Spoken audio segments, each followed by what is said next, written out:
आंदोलन और दिशा तय होगी तो ये बाबा साहब अम्बेडकर के आंदोलन को सच्ची श्रद्धांजलि हो। मैं सरकारी क्षेत्र को रिप्रेजेंट करता हूं। 40 लाख लोग सरकार की नौकरी में थे 1997 में, जब भारत की सरकार ने रिजर्वेशन को खत्म किया था, पोस्ट बेस्ड रोस्टर लागू किया था, वैकेंसी बेस्ड रोस्टर को वापस किया था। आज कितने लाख लोग बचे?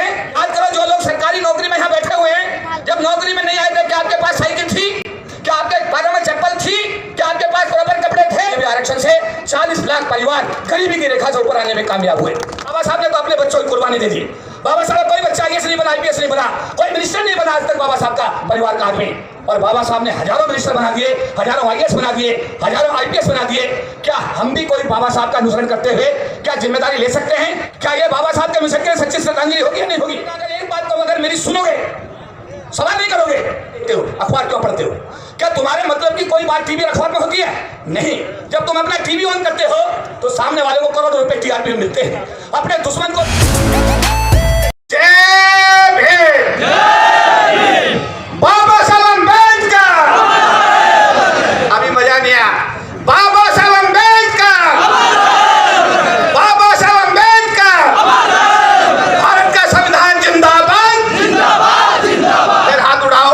भारत का संविधान जिंदाबाद, जिंदाबाद, जिंदाबाद। भारत का संविधान जिंदाबाद, जिंदाबाद, जिंदाबाद। आदरणीय मंच और आज के इस ऐतिहासिक गोरखपुर की भूमि पर उपस्थित हमारे सभी सम्मानित भाइयों, बहनों, बच्चों और भिक्षु संघ, ये परम सौभाग्य है कि बाबा साहब अम्बेडकर जी के प्रपौत्र आज भीमराव अम्बेडकर जी इस कार्यक्रम में भंते सुमित रतन जी के, जो उन्होंने दिन रात भंते जी ने मेहनत की है, 3 महीने का टाइम, मुझे तो 6 महीने का टाइम बताया गया भंते जी कि 6 महीने से आप दिन रात भाग रहे हैं, दौड़ रहे हैं। तो ये बहुत बड़ा समागम है। इस समागम की सफलता के लिए all India federation SC/ST organisation, जो देश का एक सरकारी अधिकारी 40 लाख कर्मचारियों का महासंघ है, उसकी तरफ से मैं भंते जी की वंदना करता हूं, उनका अभिनंदन करता हूं, जय भीम नमोबुद्धाय करता हूं। इसमें अगर हमने कुछ निर्णय लिए और अपने समाज को कोई दिशा देने की कोशिश की, तो इसमें जो करोड़ों रुपए आज समाज का लगा है, जो लोग आज इतनी कड़ी धूप में यहाँ आकर के बैठे हैं, पसीना पूछ रहे हैं, जो भंते जी ने दिन रात मेहनत की है, मुझे लगता है कि अगर आज कुछ नतीजे निकलेंगे, आगामी हमारा आंदोलन और दिशा तय होगी तो ये बाबा साहब अम्बेडकर के आंदोलन को सच्ची श्रद्धांजलि हो। मैं सरकारी क्षेत्र को रिप्रेजेंट करता हूं। 40 लाख लोग सरकार की नौकरी में थे 1997 में, जब भारत की सरकार ने रिजर्वेशन को खत्म किया था, पोस्ट बेस्ड रोस्टर लागू किया था, वैकेंसी बेस्ड रोस्टर को वापस किया था।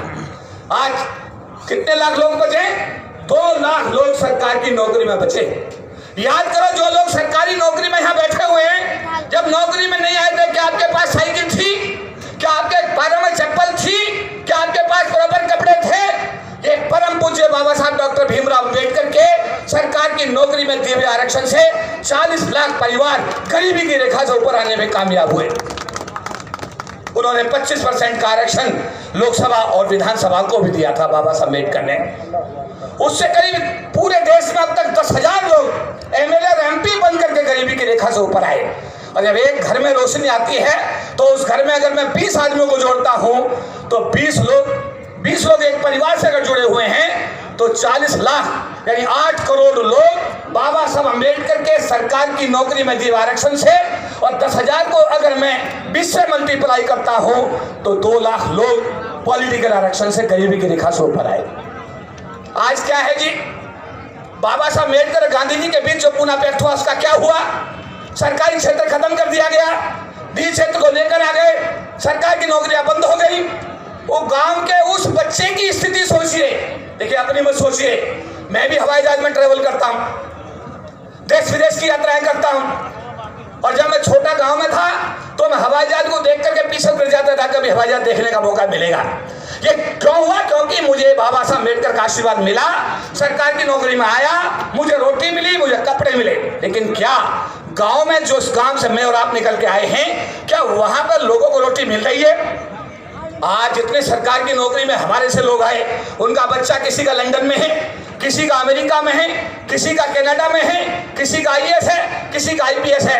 यानी कि बाबा साहब अम्बेडकर के आरक्षण को ये जो 0.23% लोग, 35 करोड़ की आबादी वाले SC/ST समाज में 0.23% जो लोग सरकार की नौकरी में आए, उसका आरक्षण जो भी थोड़ा घना बचा है उसका लाभ हमारे जैसे और आप जैसे लोग ले रहे हैं। गांव के उस गरीब बच्चे को जिसको स्कूल में जाने का मौका नहीं मिलता, जिसको किताब नहीं मिलती, क्या उस बच्चे के हिस्से में भी कभी खुशहाली आएगी? इस पर सोचना विचारना सरकार का काम नहीं बल्कि हमारा काम भी होना चाहिए। क्या एक बच्चे को बाबा साहब ने तो अपने बच्चों की कुर्बानी दे दी।